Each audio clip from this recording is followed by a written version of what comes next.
Hello, everybody, and welcome to Care Talk. My name is Laura Packard, and I'm the founder of Healthcare Voices, but I'm also a former patient because I'm a cancer survivor. And on this show, we answer your questions about healthcare and health insurance in America. And also, we tackle larger topics like what is going on with the Congress and the bill they just passed on the default. So, first, let's answer your questions from last week. This one came in from text. Some Medicare supplement plans give drug coverage. I have a separate plan that does not give reasonable prices. How can I find a supplement plan that covers drugs too? To answer that, welcome Diane Archer from Just Care and Social Security Works. Hi there. Okay, so thanks for the question. It's a really important one. And the answer is multi-pronged, as is often the answer with Medicare.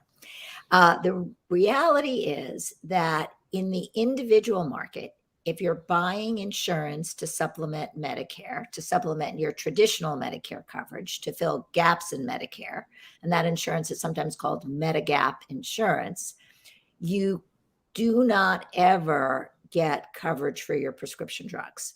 That Medigap coverage only covers the costs that Medicare doesn't pay for itself. So your coinsurance and your deductibles. And some of those Medigap plans cover more or less of your coinsurance and deductibles, but that's about the best you get from a Medigap plan. If you have supplemental coverage from an employer who's super generous, then you could get your prescription drugs as part of your prescription, as part of your supplemental coverage. But that's only if your employer offers that to you. And then if you have traditional Medicare and you want prescription drug coverage, you can buy what's called Part D prescription drug coverage in the individual market, and you'll have a choice of many different plans. And what you'll find is each one covers different drugs at different amounts to you. And that sometimes even the coverage that's offered through those plans is not as good as getting your drugs through another email source or Costco. So unfortunately, with drug coverage, you need to be shopping around even when you think you have insurance to pay for those drugs, because often the copay from the insurance you have is higher than the cost that you will pay for the drugs if you use a mail order outlet, or if you buy your drugs at Costco or some other low cost place, pharmacy.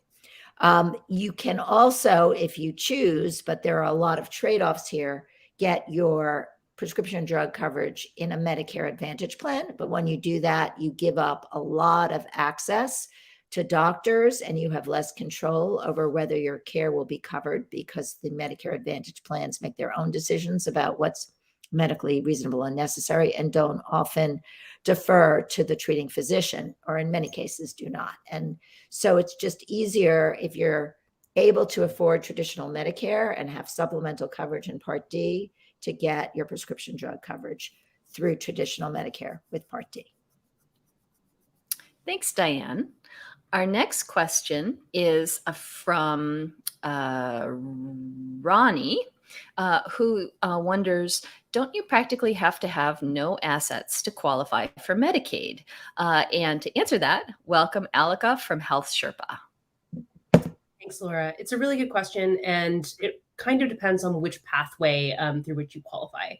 Most people on Medicaid today qualify under categories of eligibility that use what's called modified adjusted gross income rules. And those rules don't actually look at your assets. They're looking at your monthly income.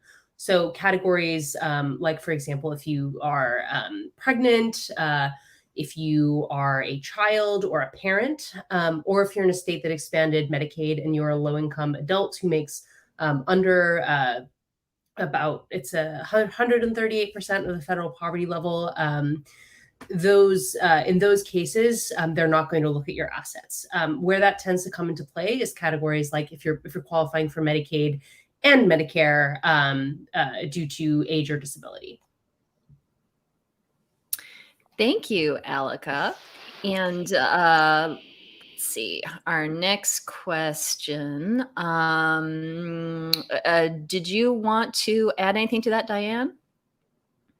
If you're qualifying for Medicaid at the same time that you have Medicare, even if your assets are above the qualifying level, you're able to spend down assets and income as well to get to that qualifying level. So if you have healthcare costs specifically that you need to pay, if you pay enough in healthcare costs to bring down your income and your assets, or income or your assets, you could meet Medicaid eligibility requirements in many, many states. The other thing I want to add is that your home, which is obviously in many cases your biggest asset, is excluded, I think, in almost every instance from your asset calculation by Medicaid, as is one car. So you can actually have more assets than you might believe to qualify for Medicaid. Thank you, Diane. And our next question, also from Ronnie. I turned 65 in May of 2024, so that's next year. When will my Medicare start? I have health insurance now through the Affordable Care Act. Diane? Good question. So you need to be on top of your Medicare coverage. If you have coverage through a state health insurance exchange plan, that coverage will end when you turn 65. So you want to make sure that your Medicare coverage begins on May 1st so that you don't have any gap in coverage. And to do that, it's actually pretty easy. You're allowed to apply for Medicare, I should say, in February, March, and April before your May birthday. And so long as you apply in one of those 3 months, and I would say the sooner the better, if you can do it in February, terrific, your Medicare coverage will begin on May 1 of your birthday month, the first day of your birthday month. If you wait to apply until your birthday month, then your coverage won't begin until June. And even though you're allowed to apply for Medicare initially in June, July, and August, the 3 months after your birthday month, you'll have even further delays in your coverage, and that means further gaps in your coverage. So you really don't want to delay. Thank you, Diane. And next, if you have Medicaid for health insurance now, what should you be on the lookout for from your state? And what do you do if you find out that you no longer qualify for Medicaid for your health insurance? Aleka? Thanks, Laura. This is a very, very common scenario that many people are going through right now because for the last few years under the COVID public health emergency, states were not allowed to reassess whether people were eligible for Medicaid. So right now what's going on is states are doing lots of outreach to people enrolled, asking them to update their contact information to make sure that you can actually reach to go through that redetermination process. So if you haven't already done that with your state and you're enrolled in Medicaid, contact your state agency, make sure that your contact information is up to date so they can reach you with any notices they need to. If you get any information from them asking you to submit information, for example, about your income, to check if you're still eligible, make sure you're doing that in a timely manner. And if you end up getting a notice from them saying that you are no longer eligible, it's important to note you don't have to wait for healthcare.gov or your state exchange to reach out to you. You can just go straight there or, again, work with a trusted local navigator or broker to actually just go ahead and apply for coverage. That'll really make sure that you're minimizing those gaps in coverage and staying on your health insurance without any delay. Thanks, Aleka. And our next question is from Daryl, who asks, if I'm getting Social Security and a military pension, can I get SSDI for spinal problems as I had to move to Las Vegas from Chicago for treatment? I have extreme pain and can't work. Sorry to hear that, Daryl. And Diane, do you have thoughts? Yes, and it's a little bit complicated, but my first thought is you probably want to go into the Social Security office and talk this through. You are not able to have both Social Security benefits and Social Security disability income. So once you're eligible for Social Security benefits, you're no longer eligible for Social Security disability income. You are, however, able to have supplemental security income through Social Security, and that's SSI, at the same time that you are receiving Social Security disability income. So then the question becomes, are you eligible for the SSI as well as the SSDI? And the answer to that question depends on what your quote unquote countable income is, according to the Social Security Administration. But if it's more than $914 a month for an individual, or $1,371 a month for a couple, then you will not qualify for SSI. But if it's less than that, then you may be able to get some SSI benefit up to that total amount. I hope that's helpful. It is kind of confusing, as everything in this area always seems to be, but always best to go to your Social Security office and talk it through with them. Thank you, Diane. And speaking of these important benefits, there has been news out of Washington, D.C. that you should hear about. Now I'd like to welcome Nicole from Caring Across Generations to talk about the bill that the U.S. House just passed and what these cuts could mean to our health care. Welcome, Nicole. Thanks so much, Laura. It's a pleasure to be here. My name is Nicole Jorwic. I am the Chief of Advocacy and Campaigns at Caring Across Generations. We work to change cultural norms, systems, and policy that impact those who need care, which is really all of us, care workers as well as family caregivers. I'm also a family caregiver myself to my brother, Chris, who has autism and relies on Medicaid every day, and my grandma, who has Parkinson's. So this issue is personal and professional to me. And I'm frankly pretty upset that we have to be to talk again about the continuation of one party continuing to go to the Medicaid program, to gut it, to pay for things that help wealthy and corporations while harming people that I love and systems that they rely on, including Medicaid. First, let me explain a little bit more about Medicaid, because I think it's an important grounding. It is complicated. I was listening in. It is very complicated. It is also the nation's public health insurance program for people with low income, and it covers 1 in 4 people, including many with complex and costly needs for care. For example, it covers, it's the main funder when it comes to long-term services and supports for older adults and people with disabilities. Medicare does not cover long-term services and supports outside of a very small home health benefit or short-term rehabilitation stay. And so Medicaid, part of why it's so detrimental, what we're seeing with these cuts, is that they would impact first those services that so many rely on.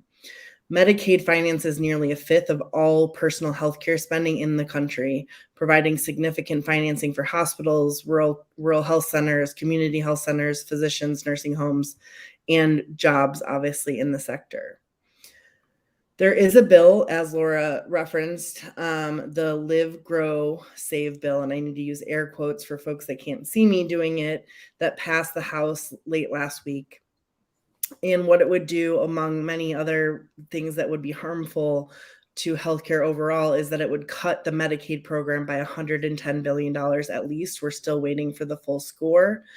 And it would do that by imposing something that it's really a solution in search of a problem, a work requirement on Medicaid. So it would take Medicaid away from people who did not meet a work requirement.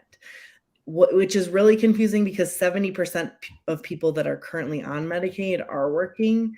And it's really, we know it's also not a politically popular thing to do. At Caring Across, we partnered with Heart Research to do some polling, and we found that, first of all, what it would do is that it would take take healthcare away from many people, including many people with disabilities, including many family caregivers, and it would hurt older adults, including folks that are 50 to 65. There's some really draconian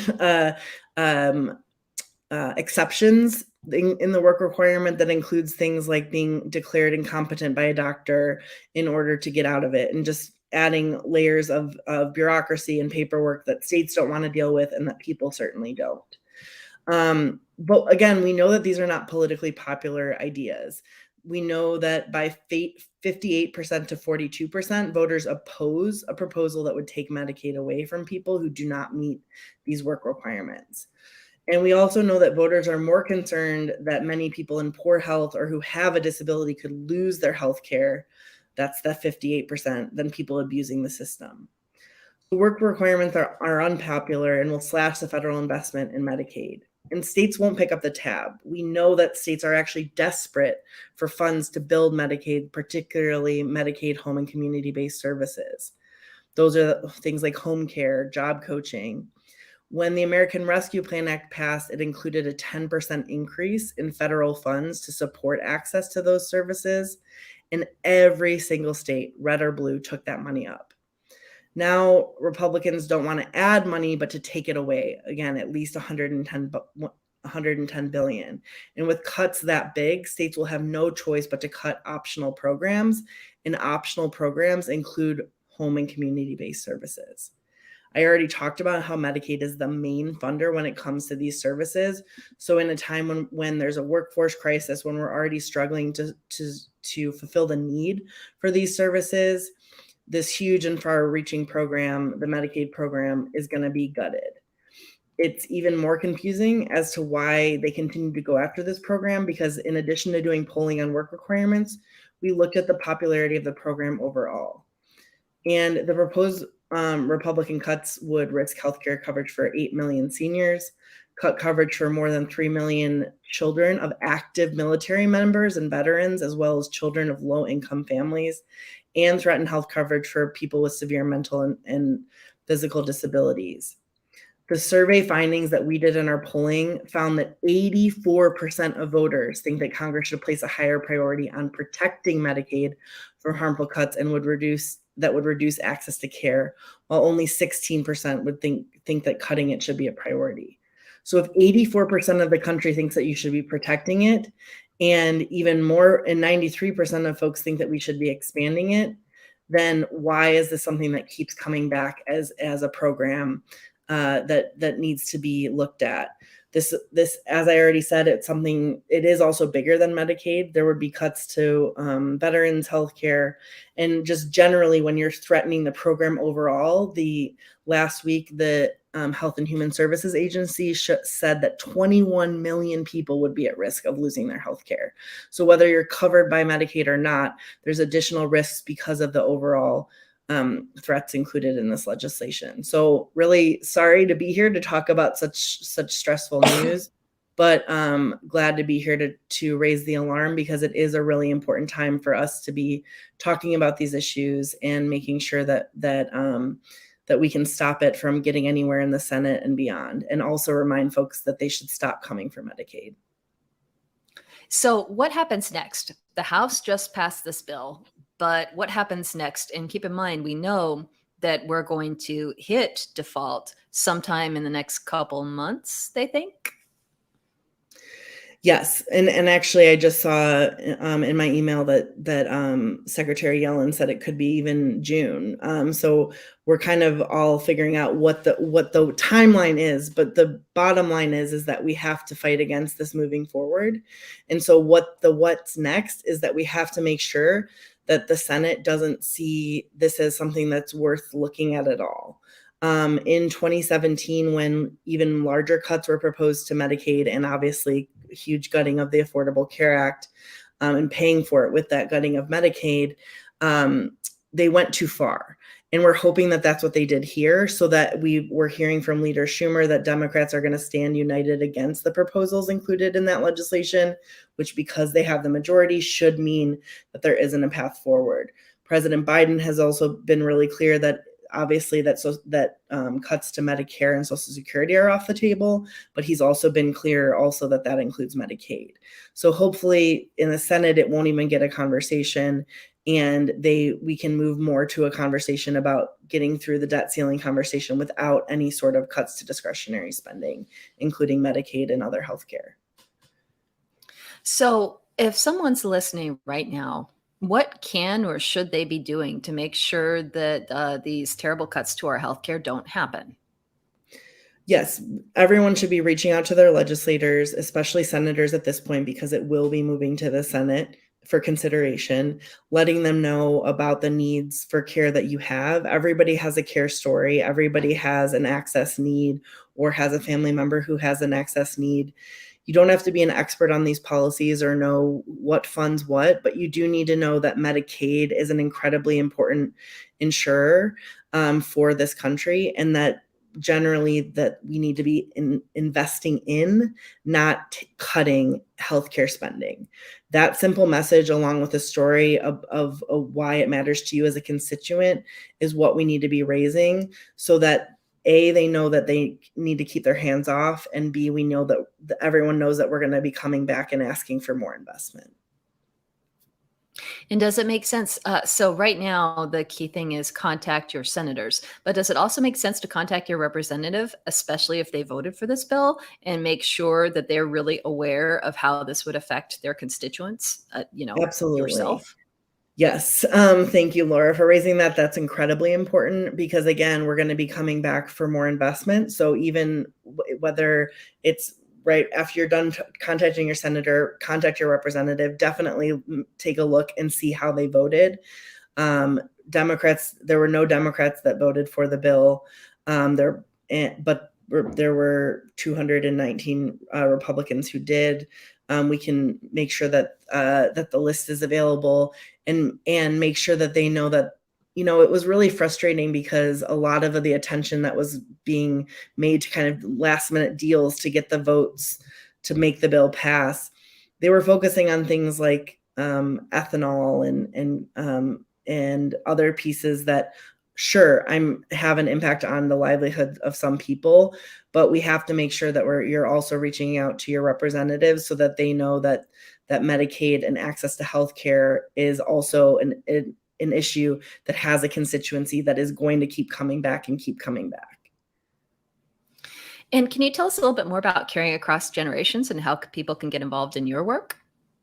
Sure. Our website is caringacross.org, and we really focus on, we lead the Care Can't Wait Coalition at the federal level, so work on combining the need for aging and disability care with childcare and paid leave, and the idea of a care infrastructure that this country so desperately needs, including obviously basic health care.